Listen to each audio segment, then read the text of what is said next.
Doutora, a bronquiolite tem a ver alguma coisa com a bronquite ou são duas doenças diferentes? São duas doenças diferentes. Essa é uma dúvida muito comum das mães, dos pais, né?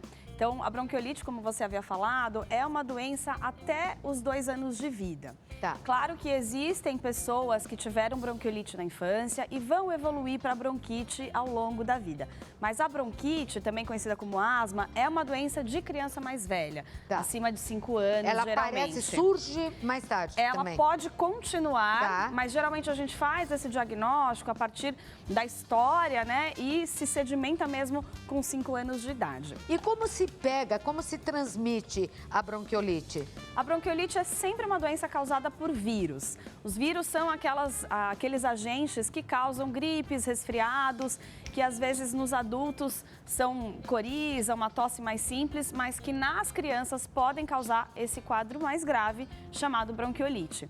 Nem sempre os vírus vão causar bronquiolite, mas esse quadro clínico que é mais intenso e mais grave acontece principalmente nos bebês pequenininhos. E não é difícil para a mãe saber diferenciar se, na verdade, o filho tem uma bronquite, porque, né, a mãe não sabe se Sim. naquela idade já pode se manifestar, se está gripado, se está resfriado, se é bronquiolite, porque houve um aumento muito grande desses casos em 2022, 2023 e continua. Então, é uma preocupação dos pais, não é? Com certeza, acho que essa é uma dúvida super importante. Principalmente porque tudo pode virar uma bronquiolite. Exatamente. Ah, é? Sim. Quer dizer sim. que uma gripe mal cuidada vira uma bronquiolite. Isso. Geralmente, o paciente ter ou não a bronquiolite vai depender muito de como o próprio organismo reagir àquele vírus que está causando aquela infecção, Tá. né? Acho que o mais importante para os pais ficarem atentos num começo de febre, num começo de coriza, de tosse, são os sintomas de falta de ar. Trouxe aqui uma boneca, Tá. acho que é legal a gente exemplificar, né? A falta de ar, a gente sempre vai perceber, principalmente no tórax, no abdômen e nessa região de pescoço e nariz. Então, a criança que tá com febre, começou a tossir, tá com o nariz escorrendo, se tiver uma suspeita de bronquiolite, ela vai estar com falta de ar, ou seja, vai afundar aqui nessa região da barriga, né? Região da costela, aqui vai começar a fazer muito esforço para respirar, às vezes até se balançando. Assim que a gente percebe. Isso, exato. Aqui a região do nariz, às vezes começa a bater asa, como a gente fala, respirar mais rápido, e o pescoço a afundar. Percebeu que o seu filho não está conseguindo mamar ou está com uma respiração esquisita, corre para o pronto-socorro ou liga para o seu médico, porque é importante que ele seja avaliado. E quando você fala corre, é corre mesmo, não é Sim. deixar para depois, para daí 1 dia, 2 dias, 3 dias. Criança, o socorro tem que ser imediato, né? Exato, é importante que a gente faça o diagnóstico rápido para monitorar esses sintomas, uma eventual piora e fazer o diagnóstico, né? Porque o diagnóstico da bronquiolite, ele é clínico. Não existe exame que vai fazer esse diagnóstico, exame de sangue, E como nem se dá raio-x. esse diagnóstico? Como que o médico sabe que é? Pelo ouvido. Então, a gente examina com estetoscópio, né? E tem uma ausculta, ou seja, um barulho muito característico. Crianças, então, né, nessa faixa etária, até 2 anos, que estão com sintomas respiratórios gripais, de coriza, nariz escorrendo, tosse. E na hora que a gente escuta, tem um chiadinho bem característico, a gente consegue falar para a família, olha, isso aqui é uma bronquiolite. E como se trata, doutora, bronquiolite? Perfeito. Bronquiolite não tem um tratamento específico. O que a gente precisa fazer? Manter muita hidratação, então mamada se for uma criança pequena, líquidos se for uma criança um pouco mais velha, né? E principalmente ajudar a criança a remover a secreção. Porque a principal dificuldade da bronquiolite é que a criança fica cheia de secreção, tosse muito, não consegue expectorar.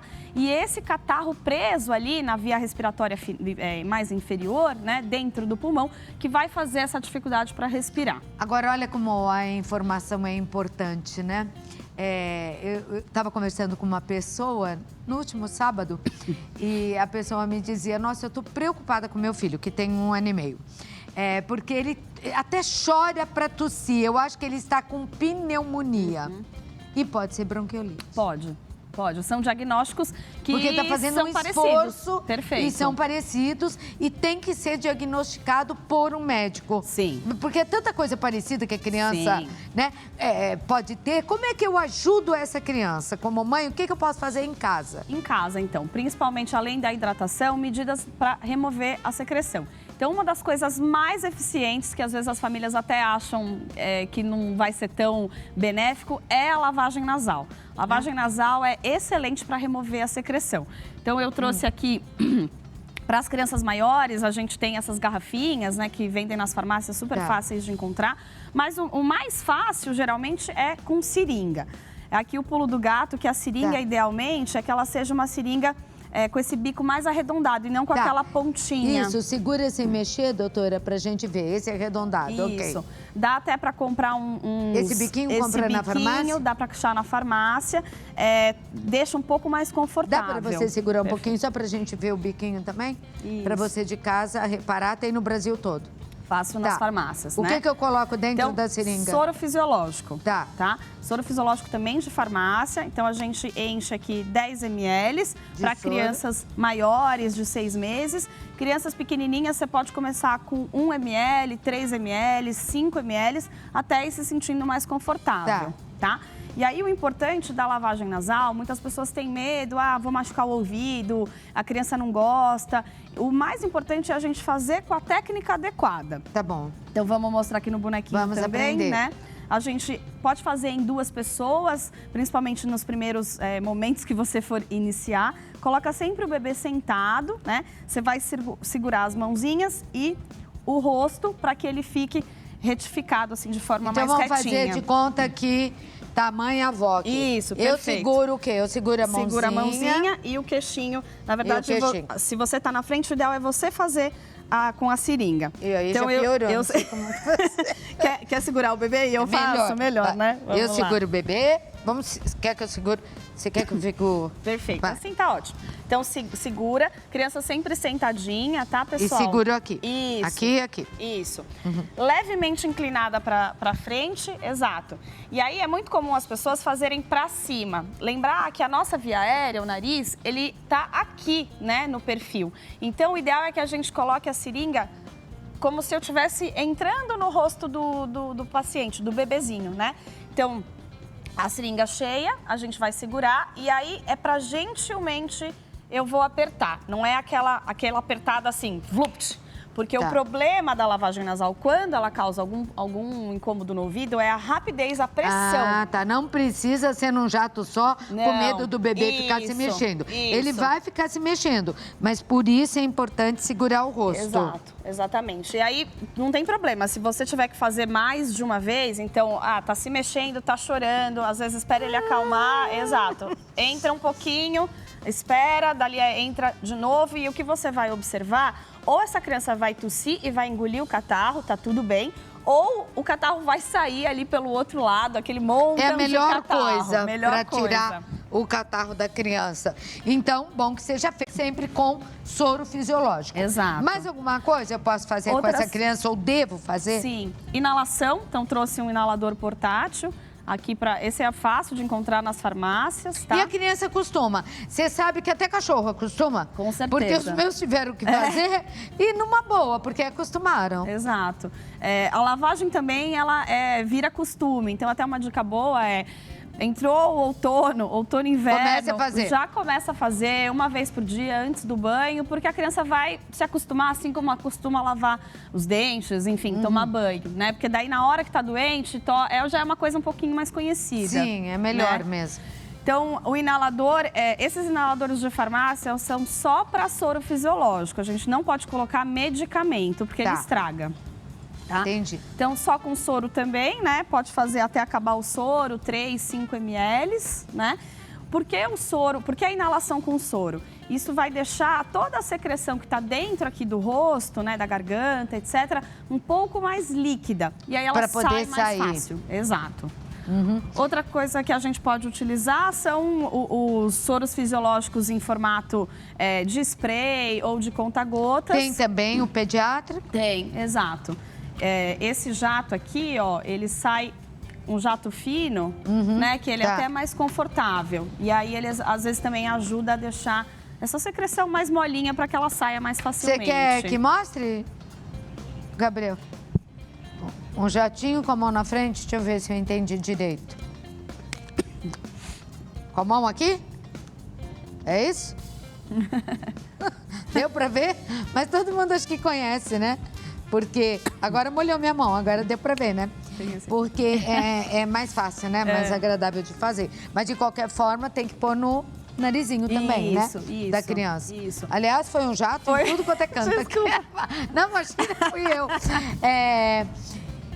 A criança apresenta febre quando tem bronquiolite? Nem sempre, mas é o mais comum. Como nas infecções respiratórias no geral, principalmente os pequenininhos, o mais comum é ter febre. Mas é importante até falar que nem sempre para os pais não se apegarem, às vezes, tá sem febre, tô tranquilo. Não. Se tá com uma dificuldade para respirar, notou esses movimentos estranhos que a gente comentou, precisa de avaliação o mais rápido possível.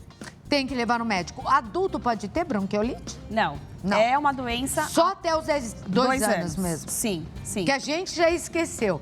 Mas que quem tem essa idade pode estar sofrendo muito e, segundo dados médicos, vem aumentando, né? Eu acho que é tudo. É a poluição. Outro dia eu ouvi dizer que até para o Alzheimer está comprovado que a poluição tem um peso muito grande, né? Que a gente se acostuma com tudo e o que é ruim também. E essa poluição... Não, se você vê a cortina da tua casa como fica, os móveis, todo dia você limpa, todo dia tem aquele pó, aquela fuligem preta, imagine o nariz. Sim. Médicos que vêm aqui, eu tô rindo, laringologista, não só você que é pediatra, também dizem que lavar o nariz é uma atitude que tem que ser de todos, com não é? certeza. De todos nós, porque os folículos lá, né, os cílios do nariz, que existem no nariz também ficam sujos, a poluição também provoca. Que outra orientação você pode deixar para as mães que não sabem se é resfriado, se é gripe, se é bronquiolite, o que fazer no primeiro momento em que a criança apresentar esse mal-estar, essa tosse, essa coriza? Acho que muita atenção também a outros sinais de alerta, né? Então, na pediatria a gente sempre fala, a gente confia muito no estado geral. Criança que tá bem, que tá ativa, que tá brincando, que tá comendo, geralmente isso tranquiliza. Então, por mais que, sei lá, às vezes seu filho não tá com dificuldade para respirar, mas não tá conseguindo se alimentar, parou de fazer xixi, tá muito largado ou só tá querendo dormir, isso também são sinais importantes de que alguma coisa não tá legal. É importante que você passe com algum médico. Eu queria te agradecer, muito obrigada por ter vindo, doutora. Obrigada. Eu conversei com a pediatra, doutora Ana Bon, aqui no nosso programa. O Instagram tá aí no vídeo para outras informações para vocês.